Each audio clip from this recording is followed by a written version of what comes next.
we recently had some tech leaders call for this 6-month pause in the training of more powerful AI systems to allow for the creation of new ethics standards. And, there's good intentions there, but it missed a fundamental point, which is that these systems are already in our control today, as are the solutions. With responsible training, together with an ethics by design approach, there's a different way. You build that over the whole AI pipeline. You support it by multi-stakeholder, diverse collaboration around AI, and that can make these systems better, not worse. AI is going to continue to evolve. Yes, there's going to continue to be regulations. No one is immune, businesses small and large, but there's systems in use today. There's systems coming online tomorrow. Training has to be a part of that responsible approach. We don't need to pause to prioritize responsible AI because we have these frameworks. Krista Sande-Kerback is marketing leader for OpenPages, which is IBM's platform for governance, risk, and compliance.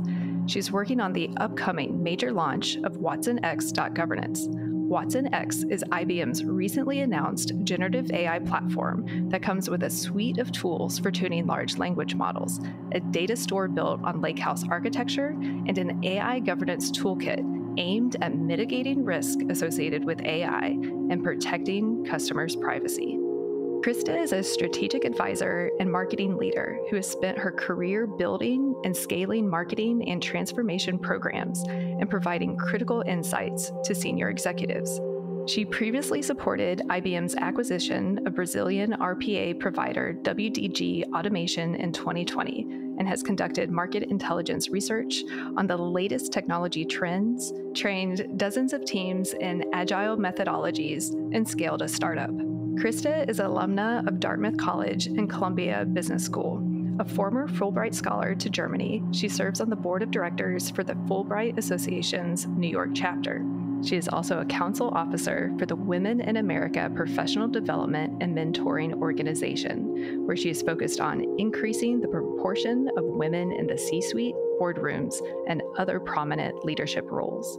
Krista and I met back in 2018 in New York City, and I was immediately impressed by her passion for supporting and lifting women up. You'll hear more about this in our conversation, as one of her goals is to demystify generative AI for women. In today's episode, you'll discover how AI can help close the gender gap, in addition to IBM's history with AI, environmentally responsible AI, the need for explainable AI, IBM's Skills Build program, and IBM's industry-leading efforts when it comes to AI ethics and governance. You'll also hear what makes Gen AI a game changer and why creativity may be the ultimate moonshot for AI, plus why businesses of all sizes should be investing in artificial intelligence now. Krista shares that she knows that sometimes it feels like AI is promising the moon and the stars, but how do you actually make sense of all of it? Tune in to today's episode to discover how. Enjoy. Have you ever thought, what if this is all just a dream? Welcome to Creativity Squared. Discover how creatives are collaborating with artificial intelligence in your inbox, on YouTube, and on your preferred podcast platform. Hi, I'm Helen Todd, your host, and I'm so excited to have you join the weekly conversations I'm having with amazing pioneers in the space. The intention of these conversations is to ignite our collective imagination at the intersection of AI and creativity to envision a world where artists thrive. Krista, it's so good to have you on the show. Welcome to Creativity Squared. Helen, it's so great to see you and a pleasure to be here today. Yeah, well, Krista and I met through a mutual friend. Both Krista and her are Fulbright scholars. And ever since we got coffee in New York City, we've been fast friends. And you'll learn a whole lot about Krista, but she works with IBM and in the governance, which I'm super excited about. And we'll get a lot more into that today. But before we dive in, can you share with our viewers and listeners who are meeting you for the first time, who you are, what you do, and your origin story? Absolutely. My name is Krista Sande-Kerback, and I lead marketing for OpenPages, which is IBM's AI-driven unified governance, risk, and compliance solution, which is designed to help organizations manage, monitor, and report on risk and compliance. I'm also collaborating on the launch of watsonx.governance. which allows organizations to direct, manage, and monitor their AI activities, and it's going to be generally available this year. In terms of origin stories, now you have an AI clone, but I have an identical twin. I love that. And I studied geography, public policy, and German at Dartmouth College. So my path to a tech career was definitely not an obvious one, but it's had some unifying themes. After college, I moved to Germany, and as you mentioned, I did a Fulbright grant. And for quick context, that's a competitive scholarship program run by the US government with the goal to improve intercultural relations. Just, I was so fortunate to have had this opportunity. It's still one of the best things that I've ever done. Then I returned to New York City and I worked in management consulting for a few years. And among other projects, I did research and analysis on outsourcing and offshoring trends. So now that I've worked with robotic process automation and AI, there's a common theme of business productivity through some of my work. From there, I went to work for a professional women's network called 85 Broads, where I oversaw the modernization of the website, ran live and virtual events, and traveled around the world to help grow the brand to a 30,000 member organization. It was very exciting, and I've always really and loved supporting professional women in achieving their dreams. From there, I went to Columbia Business School to take stock, get my MBA, and having worked with a lot of women entrepreneurs, I was really keen to further my experience in technology, marketing, and strategy. And at this point, I've been at IBM for 9 years, and each opportunity has been better than the last. And I don't regret that geography major because we need that breadth of experience among those of us working in AI. And so liberal arts majors, come join us. I love how you found the through line through all of your experiences. And one thing that Krista and I both share is a passion for helping women, especially we were both at conferences yesterday that were all female, our female conferences. So can you share a little bit more about your passion and why it's so important to you to demystify AI for women? Absolutely. Empowering and connecting women has long been a passion of mine. 85 Broads, which is now called Elevate Network, is still an organization I'm deeply involved in. And I actually run IBM's partnership with them. And I also sit on the alumni board of Women in America, which is a mentoring organization that's empowering women to achieve positions of influence in business. I want to educate as many women as I possibly can on generative AI. There's a problem with too much homogeneity among the core group of people that have been developing AI to date, and AI needs to reflect the communities in which we serve. I also believe that if used correctly, AI has the power to close the gender gap. And we know we have a real need to do that and a big opportunity. But coming from a place of humility, because I'm learning so much every day, really, I first want to have a conversation with both men and women. I want to learn about their pain points. I want to learn about their breakthroughs with AI as they're getting up the learning curve and help connect the dots as best as I can. Every time I speak to a new community, I get the benefit of their perspectives. And if I can't answer the questions, it motivates me to do the research. I can't do my job well if I never leave the office, but I have to say it's been exciting so far. And again, engaging these communities is really the best part of it. It's so good to hear you say that, and knowing that you're at IBM and helping amplify that message of diversity in all facets of these tools. And one reason why I created the podcast is to force me to learn about AI too. So I definitely come from a place of humility as well. And you get to sit in such an interesting seat at IBM, and there's so many cool projects. So what are you most excited about right now when it comes to creativity and AI? Creativity is really the must-have generative AI skill. We like to talk about moonshots at IBM, and if you've been around for a while, you've kind of heard this theme over the years. Creativity may be the ultimate moonshot for artificial intelligence, and I think it shows how far we've come that we're even talking about AI in these kinds of terms. I'm going to quote John Smith, who's the manager of multimedia and vision at IBM Research. He said, "It's easy for AI to come up with something novel just randomly, but it's very hard to come up with something that's novel and unexpected and also useful. So we really still need people." The whole creative industry, from film to advertising and marketing, my field, is using these tools to test out new ideas and accelerate prototypes. But in spite of this, AI is never going to replace that human soul of creativity. Instead, we should be thinking about it as a smart, efficient, and inspirational assistant. I love that you all are. I love the John Smith quote about creativity and how you all define it, because it's come up on the show a lot. How do you define creativity? So we'll see if through that lens of novel, unexpected, and useful, if AI can meet that that benchmark. But IBM has been in the AI space for a long time and has done a lot of cool projects. So can you give us a quick kind of cliff notes of just kind of the history of IBM and some of the cool projects specifically related to AI? I'd be happy to. Artificial intelligence, as I think we all know, is not a new concept. The birth of the AI conversation was denoted by Alan Turing, who's often referred to as the father of computer science. In a paper that he published in 1950 called Computing, Machinery, and Intelligence, he asks the question, can machines think? And we've probably heard of the Turing test, which challenges a human interrogator to try to distinguish an interaction between a computer and a human in a text response. So while this test has undergone some scrutiny, it remains an important part of that early history of AI. So that's 1950. Go to 1956, John McCarthy coined the term artificial intelligence at the first ever AI conference at my alma mater, Dartmouth College.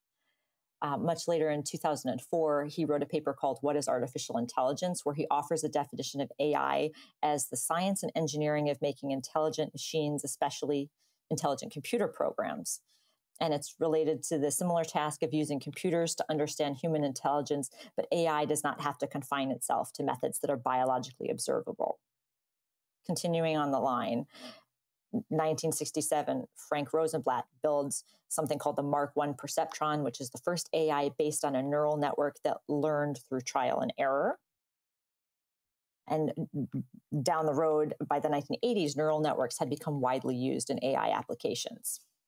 1997, big news for IBM. Our Deep Blue supercomputer beats the world chess champion, Garry Kasparov, in a chess match and a rematch. And then just over a decade later, IBM Watson competed and beat Ken Jennings and Brad Rutter at Jeopardy in 2011. So this was really our demonstration of AI when nobody was, our public demonstration of AI when no one was really doing it. Couple other more recent developments. In 2015, Baidu's Minhua computer uses a special kind of deep neural network called a convolutional neural network. And their AlphaGo program beat the world champion Go player in a 5-game match. Why this is important is that Go is considered the most difficult game ever invented. And the number of possible moves as the game progresses is over 14.5 trillion just after 4 moves. Then, of course, 2022, I think everybody's familiar with the OpenAI Research Lab's release of ChatGPT, which is, of course, the first public prototype of a generative AI system family. So that's a very exciting, big development. Everybody's been talking about that. And then IBM has also, as I said, been working with traditional AI for a long time. But this year, we also announced a number of innovations to help businesses with generative AI. And it feels like every week there's new news from the other companies that we work with out there in this space. I just want to say one more thing, which is that the distinction between consumer and enterprise AI is important because ChatGPT has a lot of great consumer applications. Certainly, it's lower risk for a lot of things. Many people are out there using it already. The current AI landscape also provides an opportunity for businesses to achieve significant breakthroughs. With AI for business, you want to think about it in the context of creating competitive edge, scaling it, and advancing trustworthy AI. And this is where we as IBM are focused within this landscape. I love that background and the history. So thank you for sharing it. And I'm sure a lot of people who are listening and tuning in will remember the Jeopardy part. And a recent interview that I'll be sure to link to in the notes is with Ksenia Sa, who runs a Turing Post and does a lot of history about Alan Turing as well. So definitely want to invite all of our listeners to listen to that show as well. And I know I've mentioned AlphaGo on the show before. It's one of my favorite documentaries on AI and really goes into that game where the program beats Lee Sedol. There's like my favorite scene in it. It's kind of a little bit of a spoiler, but Lee goes out to smoke a cigarette, and the person who places I don't know if it's a marble or what it's called on the board. And Lee comes back and has this like shocked face. And on the back end, it's like 1 in some million billion or whatever large number that anyone would select. And he selects the move that beats the game. And then in the interview afterwards of, like the odds against that selection were so minuscule. And when asked, like, how did you pick that move? He answered, that's the only move I saw. And they call it the God move. And it's such like a great scene in that show. I'll have to check that out. Yeah, I was thinking actually before this, like I should do like a film plus, like a film club and all the films and sci-fi and documentaries, and then talk about them too. Yes. So anyone who's interested, let me know and we can get that started. But in terms of like other cool things that IBM has done more recently, I know there was something with the US Open. So can you share some of the some recent cool things that IBM has done as well? Yes, we're working on all sorts of cool things. The U.S. Open is one that I'm particularly excited about as a tennis fan. And the application there is AI for commentary, one of the applications. The digital experience of the U.S. Open is, of course, of enormous importance to our global fans. So IBM Consulting worked closely with the U.S. Tennis Association to develop generative AI models that transform tennis data into insights and original content on the U.S. Open app and website. IBM watsonx, which is a next generation AI and data platform, builds and manages the entire life cycle of the AI models that produce key app features such as match insights and the new AI commentary for US Open highlight reels. The team then used watsonx data to curate and connect and curate the USTA's trusted data sources. This involves some deduping and filtering of the foundational data. And the process ultimately eliminates things like profanity and abusive language, which is super important. And it manages data using compliance with privacy regulations like the General Data Protection Regulation or GDPR. There's a lot more to it, but a couple more details are that the AI commentary model is trained to translate the metadata attached to video clips and generates dozens of different options before choosing the best sentence to describe the action. And ultimately, the operation of the model is monitored and managed using elements of watsonx.governance, which ensures the AI is performant, compliant, and operating as expected. So that's just one of the many the fun applications of IBM AI technologies today. I love that. And we've seen a bunch of examples. If you don't have the guardrails with profanity and whatnot, what can happen? So building that in the design is always wonderful to hear. And we'll get to ethics by design in a little bit. But one thing that I'm really excited to talk to you about is environmentally responsible AI. And this is something that we haven't talked about on the show before, but I was talking to Paul Kroner, who did the first AI art exhibit here in Cincinnati. And when I was telling him about my clone, the first thing that he brought up was, well, what's the environmental impact of all of this? This new tech has, environmental implications. And it's so good to hear that IBM is thinking about that. So can you tell us what your initiatives are on this front? It's such an important question, and it's not one that I think is something that we might naturally think about as we're playing with ChatGPT or consumer applications. But of course, AI contributes to sustainability because there's so much that we can do to make a difference, managing buildings, utilities, robotic process automation that's enabled by AI that can eliminate paper waste and automate all sorts of tasks, supply chains. There's so much that it can do to enhance productivity. And we have a lot of this AI-powered software that makes a huge difference. But on the flip side, It's true. I attended this conference that I attended this week, featured Kate Crawford, who's a Microsoft researcher, and she talked about how doing generative AI at scale could be 5 to 50 times more energy intensive than traditional models. AI actually uses an enormous amount of water, and we really have to look at the whole supply chain with that. So I'm happy to say that IBM is doing a lot to address that. As I said, we have many sustainability solutions in place. It's a very important for us strategically. But one of the things that we're doing, for instance, is prototyping a brain-like chip that could make AI more energy efficient.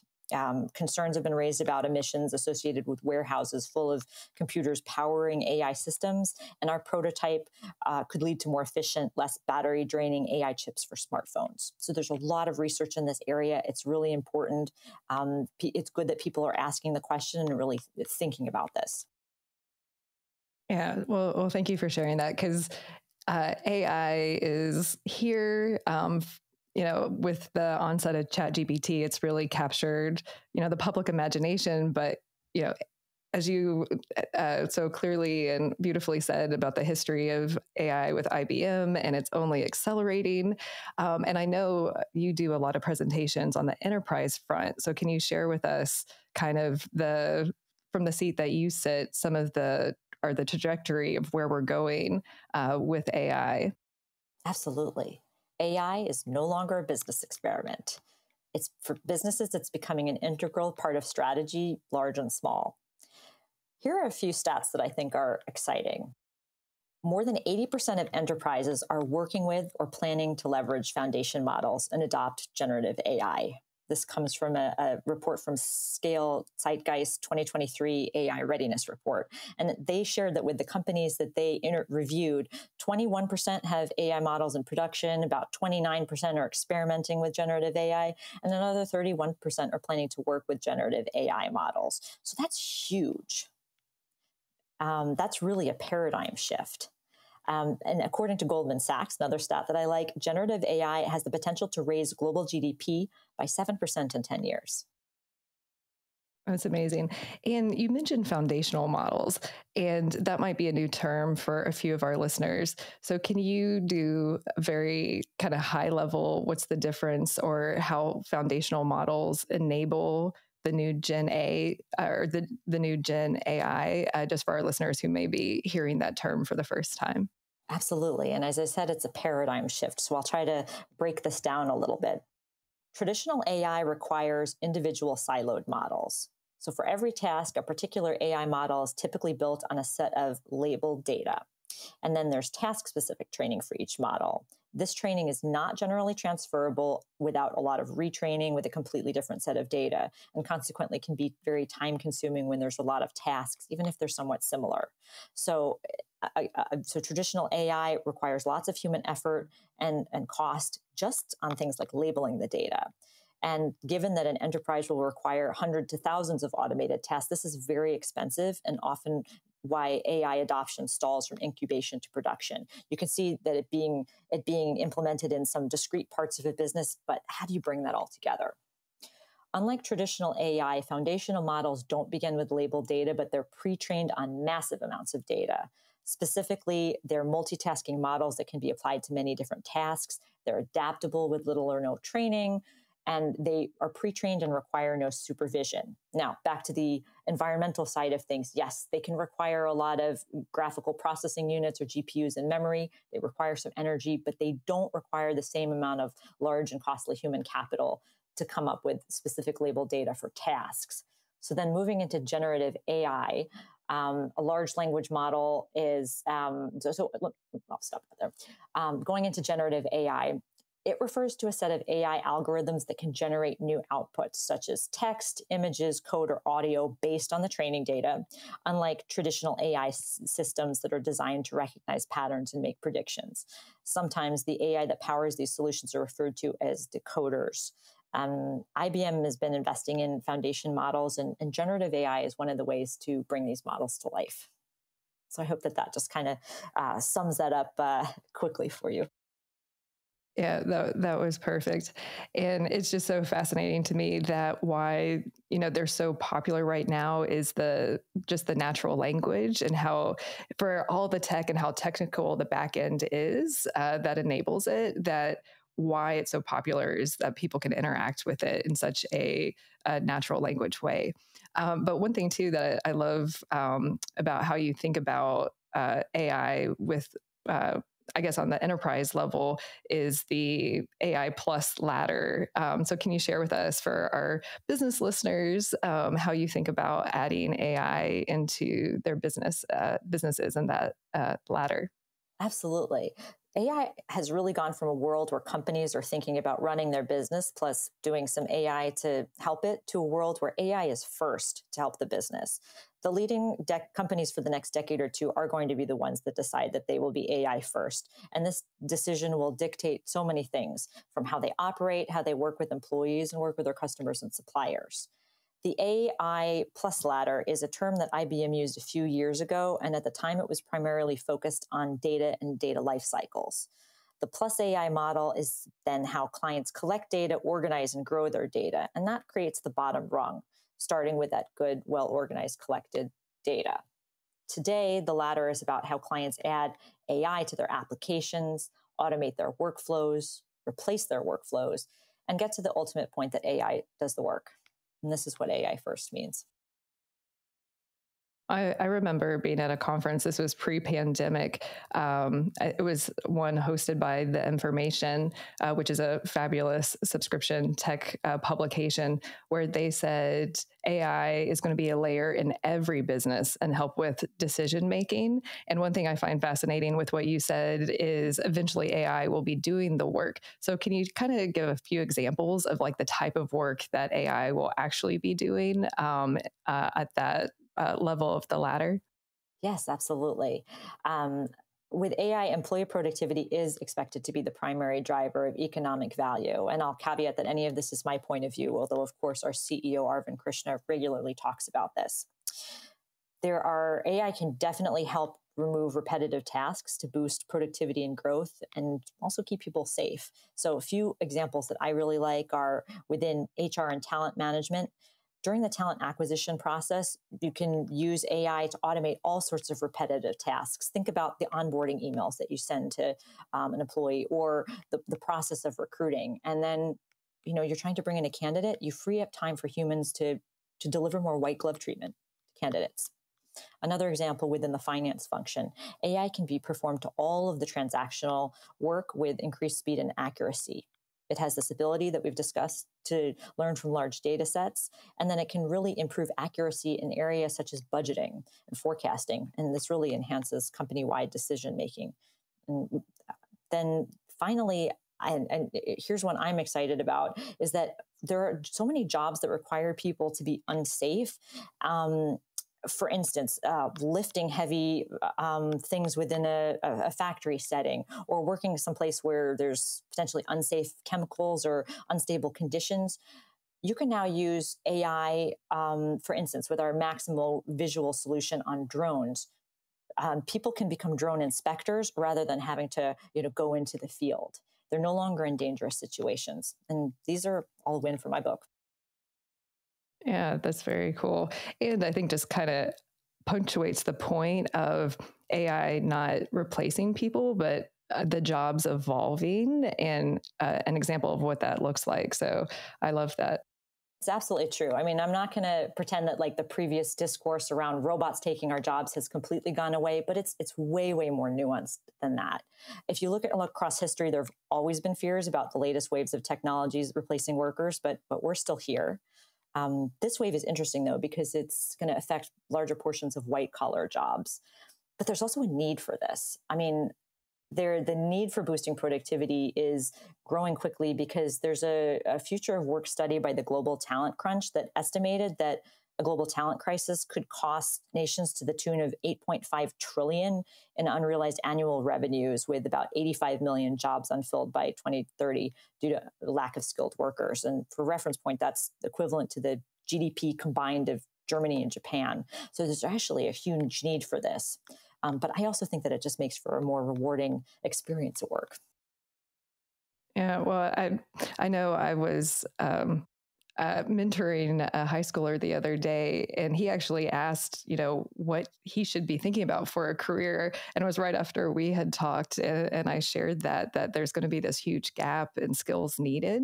And also, when we were in college, social media marketing was not an industry that did exist. So I went to school, and the past 14 years of my life have been with an industry that was there when I was in college. So there's going to be a whole new slew of jobs and job titles and industries that are popping up.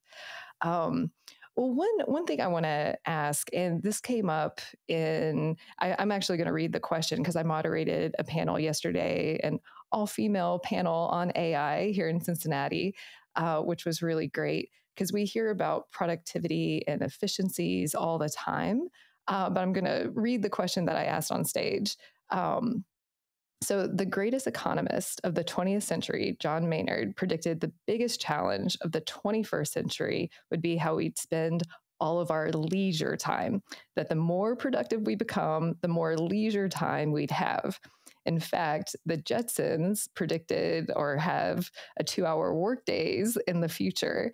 And it seems like in a lot of ways, a lot of the Jetson sci-fi is coming into reality.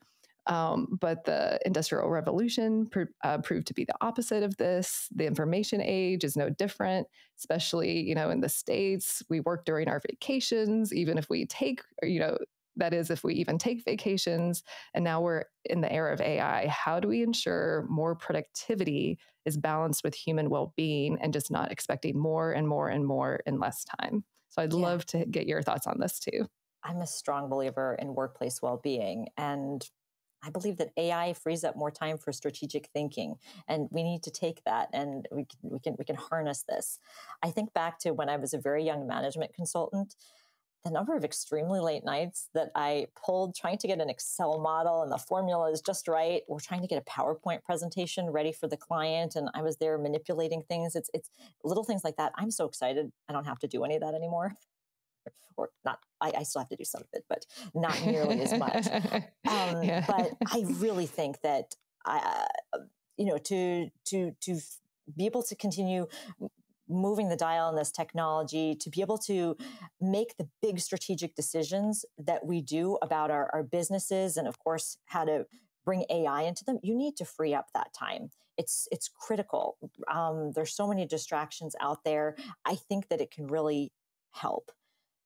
And part of well-being also is inclusivity. I heard a stat this week at the MetLife Triangle TechX conference that I attended that employees are 6 times more likely to innovate in supportive, inclusive environments. So we also need to think about harnessing change and engaging the diverse communities that have skin in the game. And I think that is such a critical part of well-being too. Well, I'm a big supporter of well-being too, so it's really good to hear you say that. And I definitely invite all of our listeners and viewers, especially who lead teams, to also be thinking about this too. I think there's a lot of pressure to be extremely competitive and to really offer more and more, but to really think about what you're asking of your team and your employees and your staff, and how can you streamline it and make sure that there's space to offer up that time for the creative and strategic thinking. Because I know even just talking to women at the conference yesterday, it can be so overwhelming of even taking the time to learn the tools and then figuring out the workflows. And I think this kind of leads me to the next question, is that, AI is promising the moon and the stars. And this is something that you said in your opening, but how do you make sense out of all of that? So I'd love to kind of dovetail into that of, what are the considerations for enterprises? And then, we'll get to the governance, which I know we promised at the top of the show. I know it sometimes feels like AI is promising the sun, the moon, and the stars, but how do you make sense of this? I know that I want to be a part of demystifying this for the audiences that I speak to, and it's also about approaching it myself with humility and beginner's mind.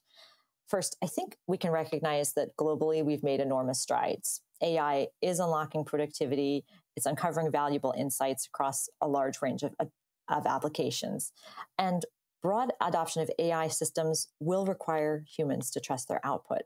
When people understand how technology works, and when we can assess that it's safe and reliable, we're far more inclined to trust it. Many AI systems to date have rightly been deemed black boxes, where data's fed in, results come out, but we don't really know how.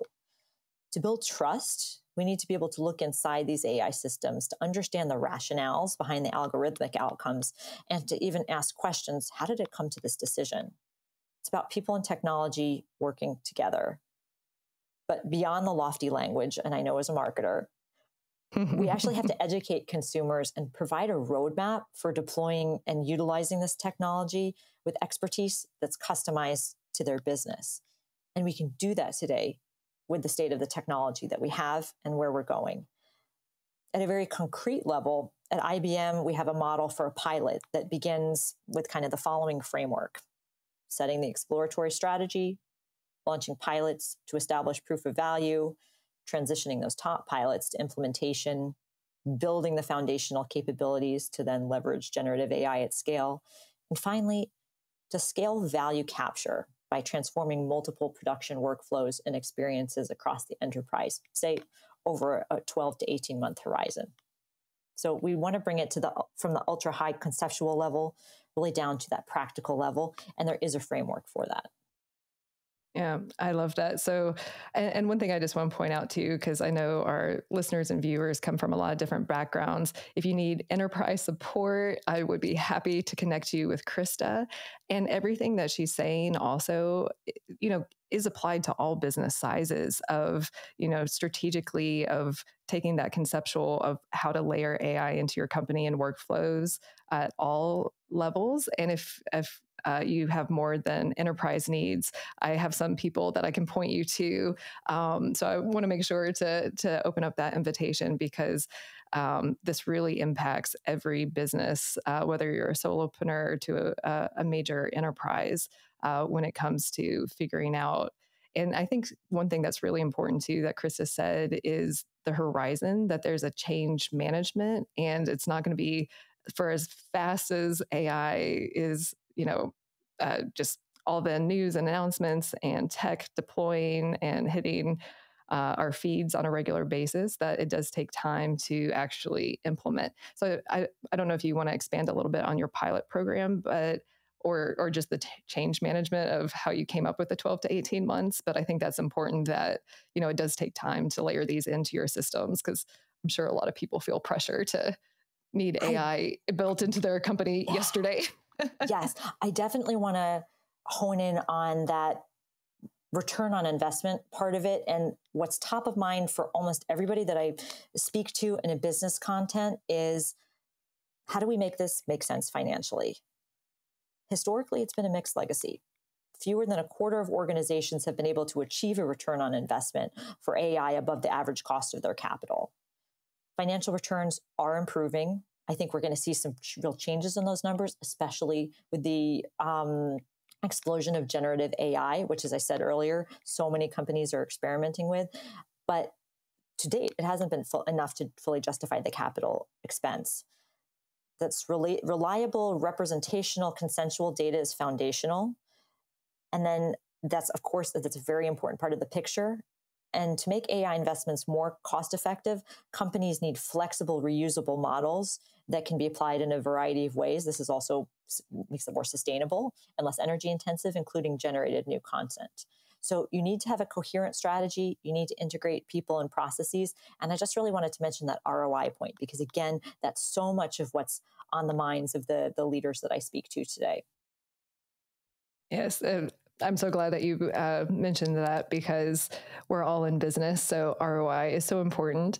And one thing I'll just add to that too, that came up on the panel and has come up in conversations on the show too, is also asking the question of like, why? What's the purpose? Why are we adding it? And I'm sure you work with businesses on this, the strategic point of the strategy too. But at the end of the day, it's got to impact the bottom line as well. So let's talk about governance, because it's really, really important. And I know IBM is doing a lot of really great things on the governance front. So can you tell us, I guess, from a high level of like how you would define or think about AI governance, and then what IBM is doing specifically on this front? Great. I'll start with a definition and then talk more about some of what IBM is doing. First of all, AI governance is defined as the overall process for directing, managing, and monitoring the AI activities of any organization. This includes processes that trace and document the origin of data, models, and associated metadata and pipeline for audits. So now kind of with that definition established, whether your organization is considering adopting AI or is already further down the journey, establishing that governance framework should absolutely be part of your strategy. Organizations that stay proactive and infuse governance into their AI initiatives can help minimize risk while strengthening their ability to meet ethical principles and government regulations. In particular, the leaders of organizations in highly regulated industries such as banking and financial services are legally required to provide certain levels of transparency to satisfy regulators. There's a lot more I could go into on this, but it's actually so critical that we pay attention to this, given what's going on in the world. The AI EU Act is in draft form right now. We've had GDPR regulations for a long time. Minimizing risk is hugely important. Yeah, that's really great. And one thing that I would just add to that too is like, while there's not adequate regulation or any regulation right now in the US around AI, that companies should really be thinking about this now and adopting these to set them up for success because it's inevitable that it will be coming, and especially, as you mentioned, in heavily regulated industries that already require it. But I do know, because you shared with me that IBM has an ethics board for AI governance. So I'd love for you to share more about that and other initiatives that IBM is doing on the governance front. Absolutely. IBM has an AI ethics board, and its mission is to support a centralized governance review and decision-making process for IBM's AI ethics policies, practices, our research, our products, and as well as our services. This importantly includes a very diverse set of stakeholders from across the company and is supported by a community of IBM employees who serve as AI focals and ethics advocates. As new technology emerges, foundation models, for instance, the AI ethics board is actively engaged in supporting alignment with these pillars and principles, and it's going to evolve to address new AI ethics issues. The reason that it's needed is that people view AI as the top technology to address humanity's challenges, and that comes from an IBM Institute of Business value study that we ran in 2021. But 88% of participants said it's important for organizations to address the ethical and responsible use of AI, address personal data and information. 89% are asking for organizations to be transparent about how data and AI models are built, managed, and used. And 87% want explainable AI. They want organizations to be able to explain how AI arrived at a decision. So it's clear that organizations need to take a principled stance on current concerns, but then also follow through with meaningful actions. And organizations' AI teams, as I said earlier, they tend to be significantly less diverse than their enterprise workforces. So we need to close these gaps across gender, race, and orientation, and we need to have these diverse stakeholders. I think that we've done that by the way that we've structured our ethics board. Yeah, that's amazing. And I love the points that you've made about a black box, because we've seen this with social media, that all the algorithms, like, we don't know how they make decisions, and that the larger the large language models are, that the more complicated it is, and it's all black box. And then the creators of these tools are like, well, we don't know. And then it's like, how do you regulate that? So it's so good to hear that IBM is having that. And one film that I also recommend everyone watching is The AI Dilemma by Tristan Harris and Asa Raskin. It's more of a presentation that's on YouTube about how problematic it is with that black box. So it's really great to hear that IBM is addressing that, because that's a really big concern within the AI landscape. And another thing that I loved in looking at your framework ahead of our conversation is IBM does ethics by design. And I'd love for you to expand to our listeners and viewers what that means to IBM. Ethics by Design is a structured framework with the goal of integrating tech ethics in the technology development pipeline, which includes but is not limited to AI systems.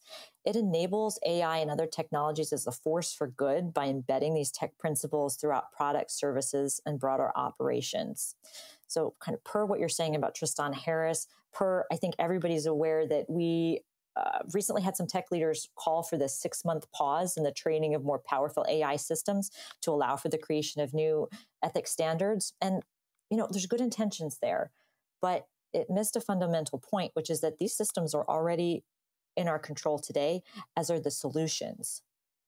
With responsible training, together with an ethics by design approach, there's a different way. You build that over the whole AI pipeline. You support it by multi-stakeholder, diverse collaboration around AI, and that can make these systems better, not worse. AI is going to continue to evolve. Yes, there's going to continue to be regulations. No one is immune, businesses small and large, but there's systems in use today. There's systems coming online tomorrow. Training has to be a part of that responsible approach. We don't need to pause to prioritize responsible AI because we have these frameworks, I believe. This gives me the most hope so far out of all of the interviews that we've had on the show of an actual solution and not just talking about it conceptually or academically. So that is so great to hear. And one question too on this front, because I did talk to a gentleman who is in AI, and he works for. Who does he work for? He has government contracts for the military, and they have to make sure that everything is explainable. And the models that they build have much fewer decision key points so that it is explainable. And how he explained it to me is with models like ChatGPT, the dimensionality of all of the points that go into consideration for the output is just so enormous that the complexity of it makes it impossible to, I don't know if he used the word impossible, but impossible to understand the decision making, and that's why it's a black box. So I don't know if you can speak to the difference of the ChatGPT and the dimensionality of the decisions going into it and IBM's approach, or the differences between those two. Because when I hear stuff like ChatGPT is a big black box, it's like, well, why? And I know Ezra Klein in another interview, I think on Hard Fork, or I forget which show, I know Ezra Klein has mentioned before that it should be on the onus of the companies to be able to have the explainable AI. So it's so good that IBM is or so good to hear that IBM is doing that. But I didn't know if you could speak to the difference between, the impossibility argument and then IBM's approach of explainable AI and the difference. One thing that comes to mind that I think is exciting that we're working on is as I mentioned earlier, we've announced some new innovations this year.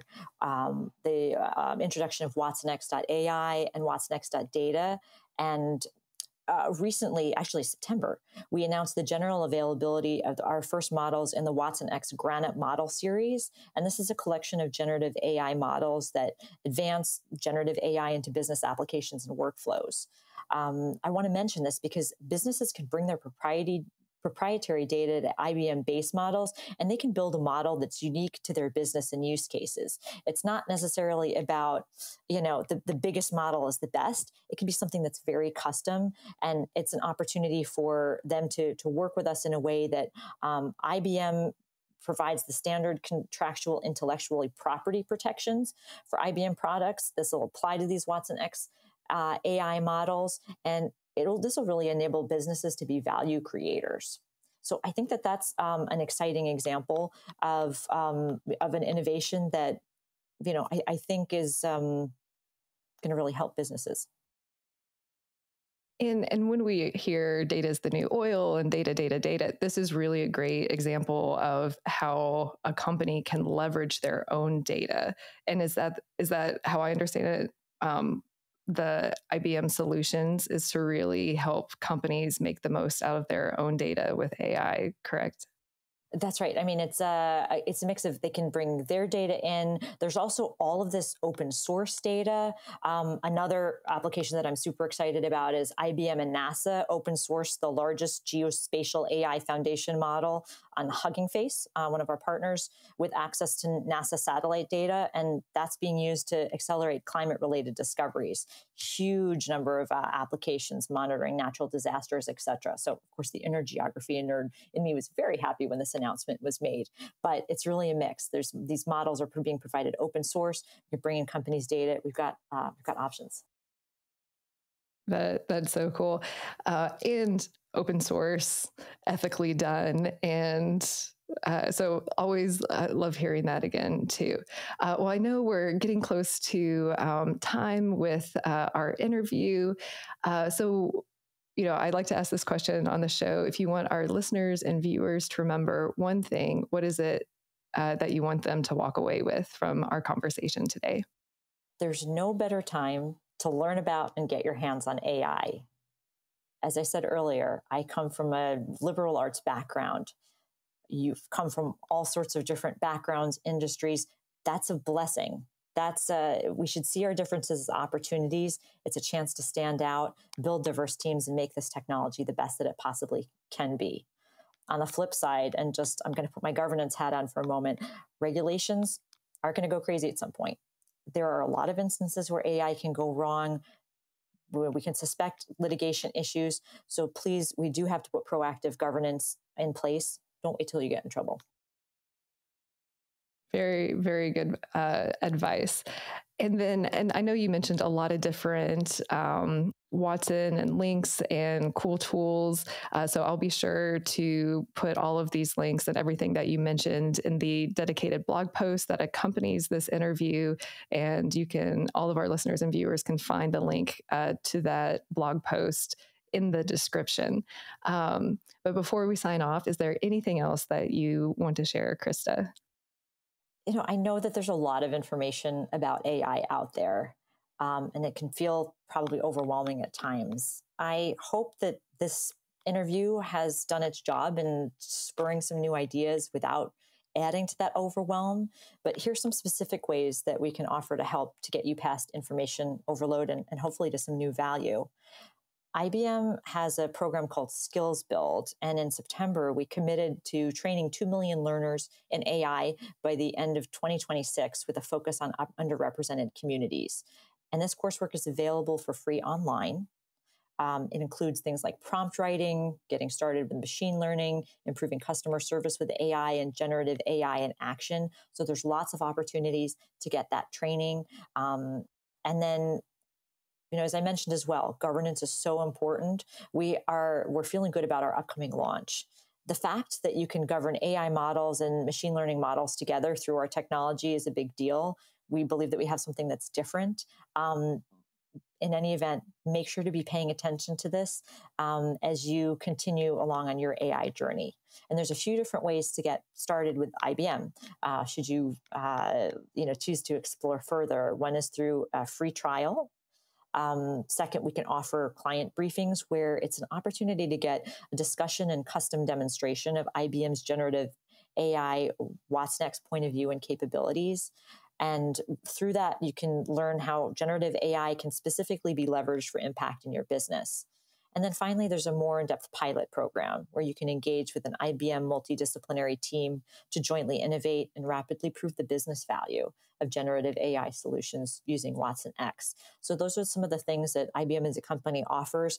I, as an individual, just so happy to be here today and to share ideas. I look forward to exchanging more. I know I'm going to keep learning, and I look forward to hearing from this audience. I love that. And just one clarifying question, and this is just really, for my own knowledge too. The tools that you mentioned, like the watsonx governance, are these all enterprise level, or can any business, small to medium size, use these tools as well? It really runs the gamut. We're working with clients large and small. IBM is focused on AI for business, will continue to be that way, but there's a need for small organizations to be paying attention to all of these things as well, and we offer solutions for both. Okay. That's so great to hear, because I know we've mentioned enterprise a lot throughout this conversation. But for everyone who's not enterprise listening and wants to do the trial, I think that's great. And I know I will be using it after our conversation too, and can report back after that. Well, Krista, it has been so wonderful having you on the show. And I just love your mission to help, women and everyone demystify AI. So thank you so much for your time and your insights today. It's a pleasure speaking with you, Helen, as always. Thank you for spending some time with us today.